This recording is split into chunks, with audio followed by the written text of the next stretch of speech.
तो चलिए वृंदावन की एक 70 साल पुरानी बेहद अद्भुत और सच्ची आध्यात्मिक कहानी पर गौर करते हैं। क्या भोली भाली आस्था बरसों की तपस्या पर भारी पड़ सकती है?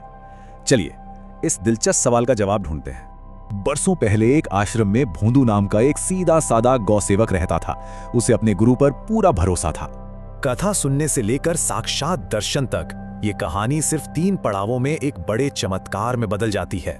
गुरुजी ने भांडीर वन में कृष्ण के गाय चराने की कथा सुनाई और भोंदू ने इसे बिल्कुल सच मान लिया।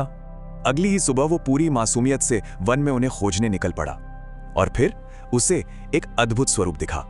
मोर मुकुट पहने, चंदन की खुशबू वाले उस सांवले सलोने बालक को देखकर भोंदू खुशी से उछल पड़ा। इस अटूट प्रेम की सादगी देखिए जब उस दिव्य बालक ने खुद आगे बढ़कर भोंदू से कुछ खाने को मांगा। भोंदू ने अपनी सूखी रोटी उन्हें खिला दी। बालक ने मजे से खाया और अगले दिन और लाने को कहा। अगले दिन भोंदू को ज्यादा खाना ले जाते देख गुरुजी को लगा कि कोई उसे पक्का बेवकूफ बना रहा है। गुरुजी जानते थे कि भोंदू झूठ नहीं बोलता, इसलिए उन्होंने भोंदू से उस बालक को आश्रम बुलाने को कहा। लेकिन वन में उस बालक ने गुरुजी से मिलने से साफ इनकार कर दिया। उसे तो बस खेलना था। ये सुनकर भोंदू नाराज हो गया। उसने रोटी वापस छीन ली। ये अपने गुरु के प्रति उसकी सच्ची निष्ठा थी। सोचिए, एक तरफ ज्ञानियों की कठोर तपस्या है और दूसरी तरफ भोंदू की ये एकदम शुद्ध निश्चल मासूमियत। ईश्वर तक पहुंचने के इन दोनों रास्तों की तुलना करना वाकई हमें बहुत कुछ सोचने पर मजबूर कर देता है। भोंदू वहां से जाने लगा। उसकी जिद थी कि उसकी गुरु की सेवा ही दुनिया की सबसे बड़ी तपस्या है।